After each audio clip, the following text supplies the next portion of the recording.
ಎಲ್ಲರಿಗೂ ಯೂಟ್ಯೂಬ್ ಚಾನಲ್ಗೆ ಸ್ವಾಗತ. ಈ ಒಂದು ವಿಡಿಯೋದಲ್ಲಿ ನಾವು 10ನೇ ತರಗತಿ ಸಮಾಜ ವಿಜ್ಞಾನ ಅಧ್ಯಾಯ 14 ಭಾರತದ ಜಲ ಸಂಪನ್ಮೂಲಗಳು ಈ ಪಾಠದ ಪ್ರಶ್ನೋತ್ತರಗಳನ್ನು ನೋಡೋಣ. ಖಾಲಿ ಬಿಟ್ಟಿರುವ ಸ್ಥಳಗಳನ್ನು ಸೂಕ್ತ ಪದಗಳಿಂದ ಭರ್ತಿ ಮಾಡಿರಿ. ಮೊದಲನೇ ವಾಕ್ಯ, ಪಶ್ಚಿಮ ಬಂಗಾಳದ ಕಣ್ಣೀರಿನ ನದಿ ಡ್ಯಾಶ್. ಉತ್ತರ, ದಾಮೋದರ ನದಿ. ಎರಡನೇ ವಾಕ್ಯ, ಬಿಹಾರದ ಕಣ್ಣೀರಿನ ನದಿ ಡ್ಯಾಶ್. ಉತ್ತರ, ಕೋಸಿ ನದಿ. ಮೂರನೇ ವಾಕ್ಯ, ಕರ್ನಾಟಕದ ದೊಡ್ಡ ವಿವಿಧೋದ್ದೇಶ ನದಿ ಕಣಿವೆ ಯೋಜನೆ ಡ್ಯಾಶ್.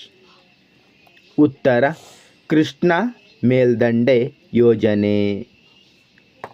ಮುಂದಿನ ವಾಕ್ಯ, ಪಂಪಾ ಸಾಗರ ಜಲಾಶಯವು ಕರ್ನಾಟಕದ ಡ್ಯಾಶ್ ಜಿಲ್ಲೆಯಲ್ಲಿದೆ.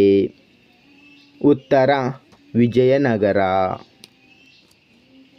ಮುಂದಿನ ಪ್ರಶ್ನೆ, ಹಿರಾಕುಡ್ ಅಣೆಕಟ್ಟನ್ನು ಡ್ಯಾಶ್ ನದಿಗೆ ನಿರ್ಮಿಸಲಾಗಿದೆ. ಉತ್ತರ, ಮಹಾನದಿ.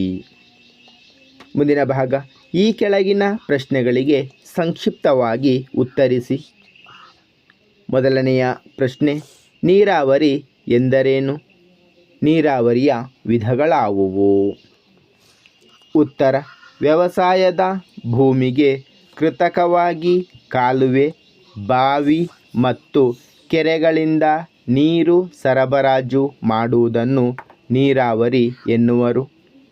ನೀರಾವರಿಯ ವಿಧಗಳು: ಬಾವಿ ನೀರಾವರಿ, ತೆರೆದ ಬಾವಿ, ಕೊಳವೆ ಬಾವಿ. ಕಾಲುವೆ ನೀರಾವರಿ, ಪ್ರವಾಹ ಕಾಲುವೆ, ಸಾರ್ವಕಾಲಿಕ ಕಾಲುವೆ.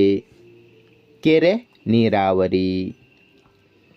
ಮುಂದಿನ ಪ್ರಶ್ನೆ, ವಿವಿಧೋದ್ದೇಶ ನದಿ ಕಣಿವೆ ಯೋಜನೆ ಎಂದರೇನು? ಅದರ ಉದ್ದೇಶಗಳಾವುವು?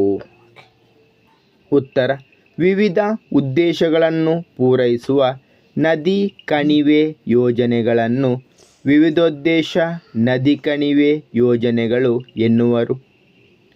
ವಿವಿಧೋದ್ದೇಶ ನದಿ ಕಣಿವೆ ಯೋಜನೆಯ ಉದ್ದೇಶಗಳು: ನೀರಾವರಿ ಸೌಲಭ್ಯವನ್ನು ಒದಗಿಸುವುದು, ಜಲವಿದ್ಯುತ್ ಶಕ್ತಿಯನ್ನು ಉತ್ಪಾದಿಸುವುದು, ನದಿಗಳ ಪ್ರವಾಹವನ್ನು ನಿಯಂತ್ರಿಸುವುದು, ನೌಕಾಯಾನದ ಸೌಲಭ್ಯವನ್ನು ಒದಗಿಸುವುದು, ಗೃಹ ಬಳಕೆ ಹಾಗೂ ಕೈಗಾರಿಕೆಗಳಿಗೆ ನೀರನ್ನು ಒದಗಿಸುವುದು, ಮಣ್ಣಿನ ಸವಕಳಿಯನ್ನು ನಿಯಂತ್ರಿಸುವುದು, ಮೀನುಗಾರಿಕೆಯ ಅಭಿವೃದ್ಧಿ ಮಾಡುವುದು, ಅರಣ್ಯ ಸಂಪತ್ತನ್ನು ವೃದ್ಧಿಸುವುದು. ಮುಂದಿನ ಪ್ರಶ್ನೆ, ಕರ್ನಾಟಕದ ಜಲವಿದ್ಯುತ್ ಉತ್ಪಾದನಾ ಕೇಂದ್ರಗಳನ್ನು ಹೆಸರಿಸಿ.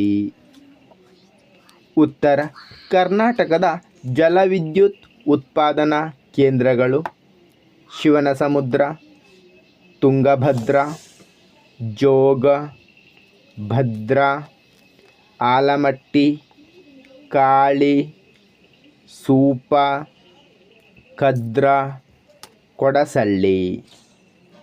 ಮುಂದಿನ ಪ್ರಶ್ನೆ, ಮಳೆ ಕೊಯ್ಲು ಅಥವಾ ಮಳೆ ನೀರಿನ ಸಂಗ್ರಹಣೆ ಇಂದು ಕಡ್ಡಾಯವಾಗಿದೆ ಏಕೆ? ಉತ್ತರ, ಮಳೆ ಕೊಯ್ಲು ಅಥವಾ ಮಳೆ ನೀರಿನ ಸಂಗ್ರಹಣೆ ಇಂದು ಕಡ್ಡಾಯವಾಗಿದೆ ಏಕೆಂದರೆ ನೀರು ಅತಿ ಅಮೂಲ್ಯವಾದುದು. ಭಾರತದಲ್ಲಿ ನೀರಿನ ಹಂಚಿಕೆಯು ಹೆಚ್ಚು ತಾರತಮ್ಯಗಳಿಂದ ಕೂಡಿದೆ. ಮಳೆಗಾಲದ ಅವಧಿ ಕಡಿಮೆಯಾಗಿದೆ. ಬೇಸಿಗೆಯಲ್ಲಿ ನೀರಿನ ಕೊರತೆ ಕಂಡುಬರುತ್ತದೆ. ಜಲಕ್ಷಾಮಕ್ಕೆ ಪರಿಹಾರವನ್ನು ಕಂಡುಕೊಳ್ಳಲು. ಮುಂದಿನ ಪ್ರಶ್ನೆ, ರಾಷ್ಟ್ರೀಯ ವಿದ್ಯುತ್ ಜಾಲ ಎಂದರೇನು? ಉತ್ತರ, ಹೆಚ್ಚುವರಿ ವಿದ್ಯುತ್ತನ್ನು ಕೊರತೆ ಇರುವ ಪ್ರದೇಶಗಳಿಗೆ ಸಾಗಿಸಲು ಹಾಗೂ ವಿದ್ಯುತ್ತನ್ನು ಸಮರ್ಪಕವಾಗಿ ಪ್ರಸರಣ ಮಾಡುವುದನ್ನು ರಾಷ್ಟ್ರೀಯ ವಿದ್ಯುತ್ ಜಾಲ ಎನ್ನುವರು. ಮುಂದಿನ ಭಾಗ ಹೊಂದಿಸಿ ಬರೆಯಿರಿ. ಭಾಕ್ರಾ ಅಣೆಕಟ್ಟು, ಗೋವಿಂದ ಸಾಗರ. ತುಂಗಭದ್ರಾ ಅಣೆಕಟ್ಟು, ಪಂಪ ಸಾಗರ.